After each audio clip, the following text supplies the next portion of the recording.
और सौम्या से पहली मुलाकात की झलक होगी। शहडोल जिले के आखिरी सिरे पर बसा था पिपरतारा। चारों तरफ हरियाली, कच्ची सड़कों पर धूल की चादर और आसमान को चूमते महुए के पेड़। इसी गांव की एक टूटी फूटी गली में रहते थे नीरज शुक्ला, एक खामोश मगर ख्वाबों से भरा लड़का। नीरज का बचपन बाकी गांव के बच्चों जैसा ही था। स्लेट खड़िया, भैंस चराना और गर्मियों में तालाब की ठंडी मिट्टी में पैर डुबाना। लेकिन उसकी आंखों में कुछ अलग था, कुछ सवाल, कुछ सपने जो बाकी लोगों से अलग थे। फिर एक दिन गांव में आई सौम्या। शहर से आई थी कुछ दिनों के लिए नानी के घर। चमकदार आंखें, किताबों की दीवानी और एक मासूम मुस्कान जो नीरज के दिल में हमेशा के लिए बस गई। पहली बार उसे स्कूल की बाउंड्री के पास देखा था नीरज ने।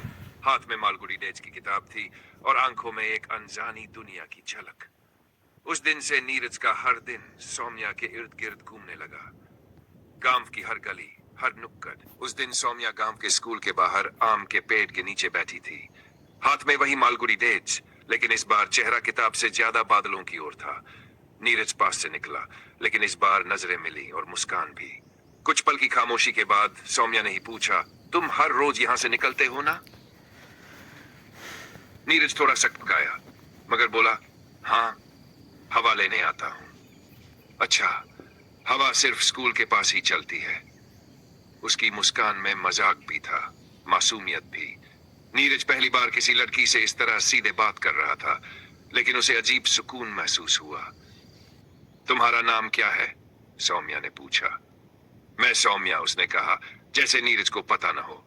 उसके बाद रोज थोड़ी थोड़ी बातचीत होने की, कभी मौसम की, कभी किताबों की और कभी बस यूं ही। नीरज के लिए ये कुछ मिनट पूरे दिन की उम्मीद बन गए थे, पर हर पल के साथ एक डर भी बढ़ रहा था, कहीं ये सब जल्दी छिन न जाए। क्या अब तीसरे अध्याय में हम सौम्या के